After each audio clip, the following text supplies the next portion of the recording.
The moderator will be Joony, the co-founder of Spacebar, and also Christy, Benny, and Gabby, all on the floor.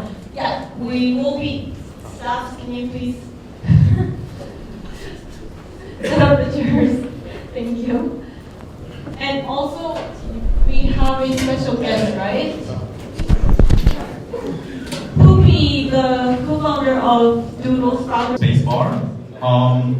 Just a quick intro. I've been in the blockchain Web3 gaming scene since 2017. Have been friending and semi-advising a lot of early projects, including Sandbox. Been friends with Gabby for a long time. Actually, I was in one of the panels when Benny was here in 2018 talking about blockchain games. And that's how I kind of met my co-founder Christy, because I was the only guy talking about blockchain games in 2019, 18 and 19. So that was just a little bit about myself. Yeah, let's dive into the panel. Because I guess let's do a round of introductions quickly, especially starting with Poopie, because I guess you didn't talk today. Hey everybody, my name is Poopie. I also go by Jordan. Worked with Benny in the early days of Dapper Labs. Very fortunate to join his team and see the evolution of the NFT. Currently, I'm the product for Doodles, and I'm also one of the co-founders. Awesome. Super pumped to be here. You guys already know me. Christy from Spacebar.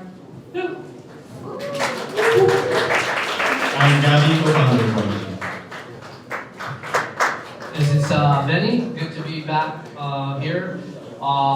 Yeah, I mean, a few words. I mean, everyone here on this panel are like some of my best friends, good friends. We've known each other for a very, very long time. Worked with each other, seen each other. You know, Gabby organized the first dinner in San Francisco. GDC does not. GDC. And how many people were there? There are like 15, I think. 15 people. 15 people were crazy enough to meet for dinner in San Francisco in what, 2017, 2018? 2018, and we're like NFTs and blockchain games. So honestly, I think I can attest to everybody here. It's like, it really feels like the same energy is like coming back. The engine is starting to churn. And it really, for me, I'm like a kid in a candy shop. I'm like, yo, like, this is the whole point of all of this. So it really, you know, it's like releasing a second album. I think, but with everybody, and we're like, yo, this second album is gonna blow your socks off, so we're excited. Cool, thanks for the intro. So let me start with the most broad question. Where is all this Web3, NFTs, crypto, ELC 6551, Doodles, guilds? Where are they going? Like, where do you see the future of all this? Where does this align, like, whether it's your project or where everything's going? I think everyone in this room is going to decide that. I'll be the first to admit, we don't work on the bleeding edge of tech. You all do. So we look at 6551, we look at account abstraction, we look at hybrid custody as things we can bring in once you solve that for our future fans and users. What gets me really excited is that there's a lot of future primitives, wink wink, for us to play with that really enable composability, which allows us to do a lot of new cool things. I think a lot of the focus in NFTs in the last year have been around royalties, buying them, selling them, but yeah, with account abstraction, with 6551, with group primitives, there's a lot of stuff to play with. Like you can get the guild rune, for example, and like put a lens profile, have social relationships with people, and with NFTs, you can put SOBAN tokens inside token-bound accounts and accrue reputation for your group or your guild. You can have guilds that are under other guilds because all of them are token-bound accounts. So there's just a lot of cool shit that is enabled by the composability, putting these things on-chain that we probably haven't thought of yet. The way I think about it is a company like Google created the search graph, and Facebook created the social graph, and what we're doing here with token-bound accounts and 6551 is constructing the token graph of relationships and ownership.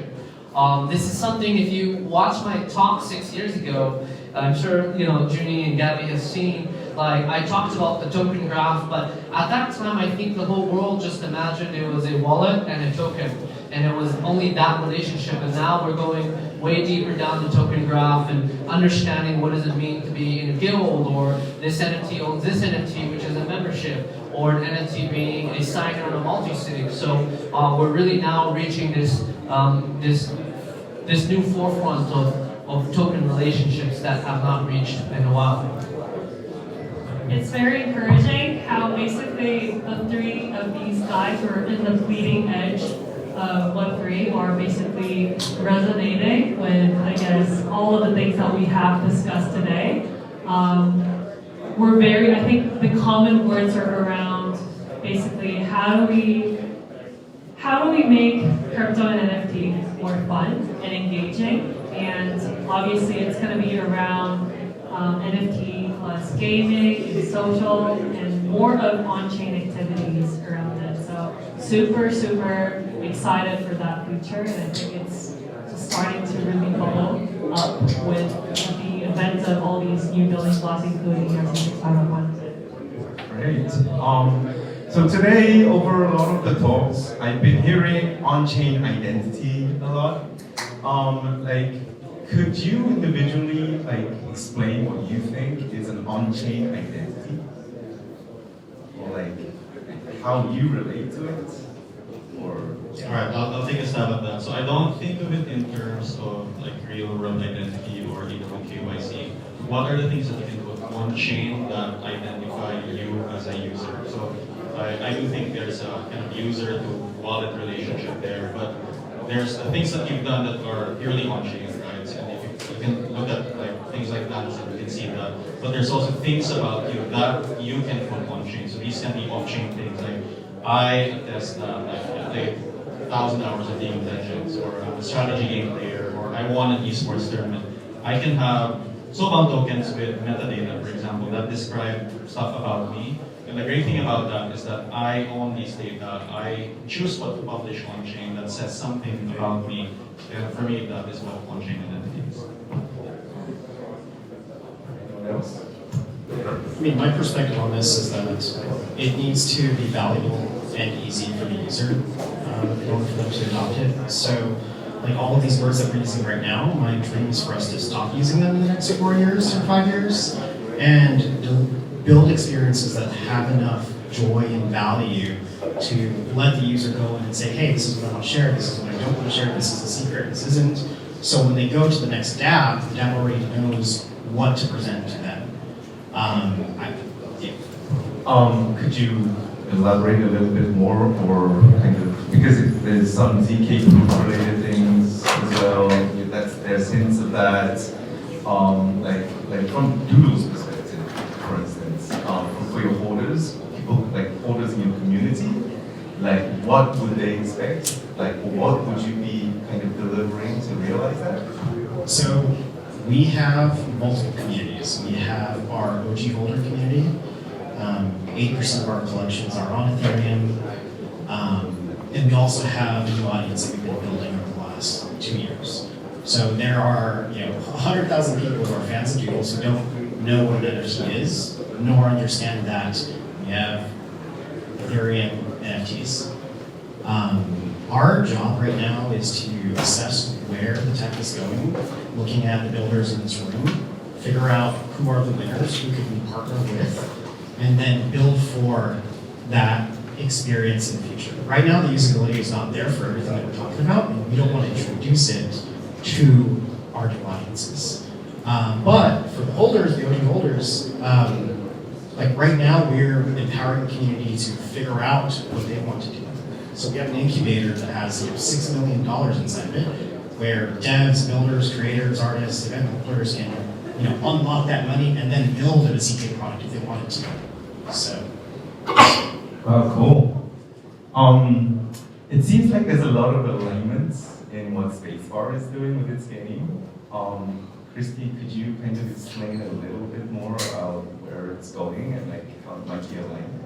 in terms of, I guess, on-chain identity, I think it's a topic that Spacebar probably thought about the most, and it's a topic that we've been discussing deep. I actually wanted to pass that question back to Joony, because it's a bit awkward to be passing down the question to the moderator, but I think he's been thinking a lot about on-chain identities and how Wallet represents it and how we perceive it. So why don't you actually answer that? Okay. It's rare that questions kind of backlash to the moderator. So FYI, I'm more on the product side as well. So Spacebar has a vision of basically building a game that's ever evolving with the community. So Spacebar starts with an on-chain identity using Web3 building blocks, utilizing NFTs so users can create their identity and start owning digital assets that differentiates these digital identities from others. So it's very, it's a starting point, and we only have like 32 users right now, and we're experimenting. But after that experiment, we want to evolve into something new, something better with the community and their feedback. So down the road, Spacebar evolves into something that our community kind of wants. But you know, it's kind of mingled with what the team is building as well. So based on that, like at some point, it would be great if we can build a universe where the Doodles community are like, you know, this is where I want to build my identity or my community, and they could kind of sink in and be a part of it, or even like build a separate universe for themselves and moderate all that. So those are some of the visions that we have as a part of Spacebar. Yeah. Okay. Okay. Also, I think like because of the TBA and ERC 6551, I think like there's new ways and different ways of evaluating the price or value of an NFT going forward. What values do you think can be added to an NFT, whether it's utilities, whether it is identities? Like, do you have any ideas around that? Please let us know. Let the crowd know.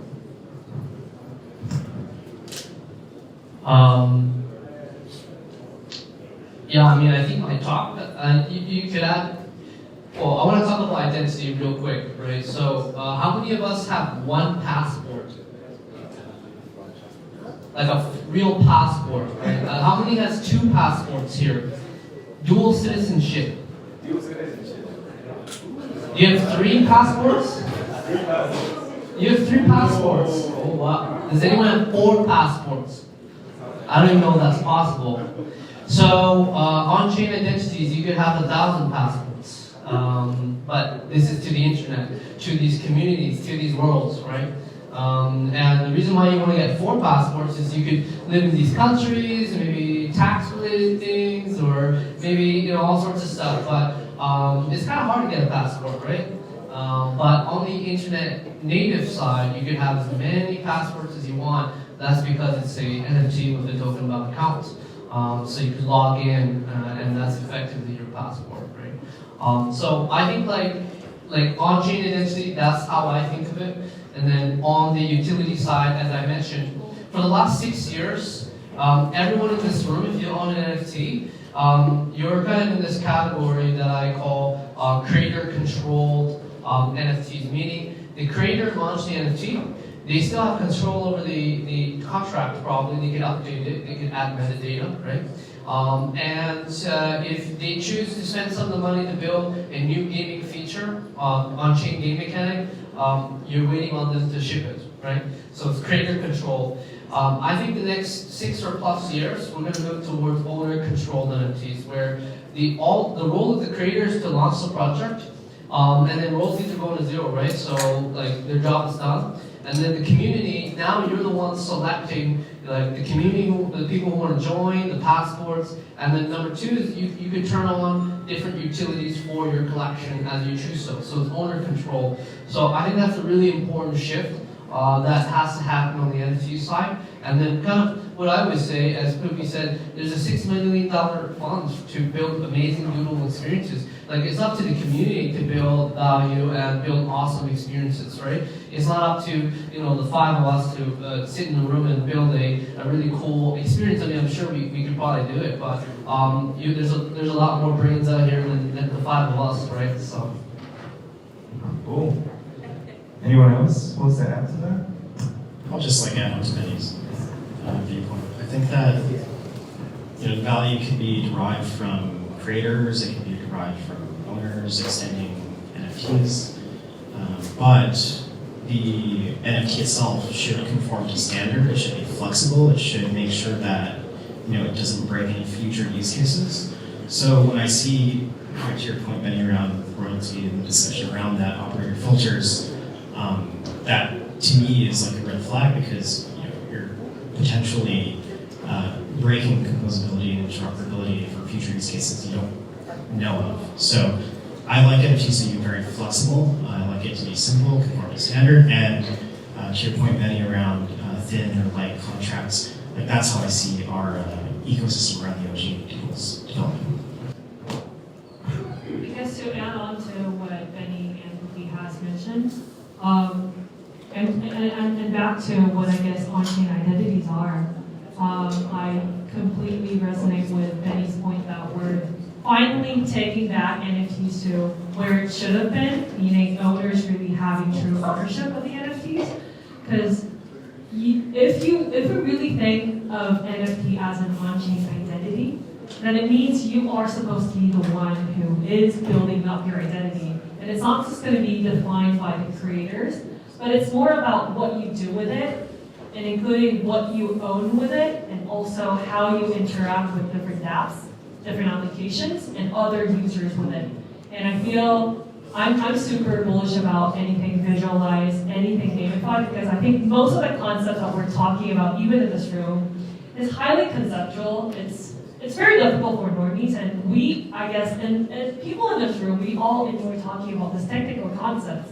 But when we really think about NFT being on-chain identity and becoming the digital identity, then it's really going to be around how do we make this easier and simpler for people to really understand that a JPEG is not just a JPEG, but it can finally have some kind of meaning based on what you do, and you in fact finally having true ownership with it. Because ownership doesn't mean it's sitting on your wallet. It is what you do with the wallet. And I'm super bullish about the fact that with ERC-6551, and I guess with a lot of on-chain activities, you start really building different achievements. Of course, the reason why we're building these stuff at Spacebar as a game builder's perspective is because there are not many routes for people to interact with their NFT so far. And we just felt like game is a powerful mechanism to nudge people to do activities without really explaining all these concepts or persuading them to do so. But people just naturally start doing these activities. And in the beginning, it will be the game, I guess, runners like yourself giving all these Sohan tokens and whatnot. But I do really believe in a future where if I like having a social graph, if I like this person, I'll be sending some stuff. We will be making meaningful on-chain activities together, whether that's just a photo of us minted on Zora as an NFT to remember this moment and stuff. And so it's really going to be around the values of what kind of NFTs, what kind of different assets that is going to be logged into the digital space that represents me on chain. And I'm super excited about what this will unlock in not just gaming, but all the membership, all the possible things that we do in digital lives that are currently off chain. I think it's just going to be making the entire experience on blockchain to another level. So that's what I'm dreaming. Great. So I've got this from one of the staff, meaning I guess this is time up. But before we end the stage, one question to any of the panels. It's a rare opportunity. Yeah? Here.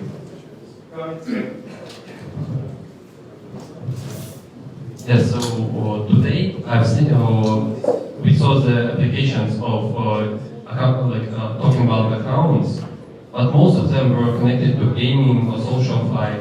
And I wonder what other applications can you see in other spheres of life? There's so much crazy shit you're gonna see in the next couple of years. Think about this. What if you have an MEV bot that's encapsulated in an NFT token bound account? So it's a network layer character. It goes around the internet earning money. The money goes to the associated wallet. And then then someone could sell that NFT on OpenSea, for example. And then you can have a token bound account that basically inceptions all the way. Token bound account, token bound account, token bound account. And then 10 layers down, there's like a crypto bank, right? The super composable nature of it means that there's a lot of really crazy stuff you can do. And I think that the token bound account allows basically AI agents to accrue value in its wallet and then encapsulate that in an NFT. It's just really a mind-blowing concept. And from the perspective of the founder too, it's like, it could be a complete secret for the users. They can be totally unaware that they're accruing value, and then a year later you flip the switch, and voila, all of these tokens were sitting in your account the whole time.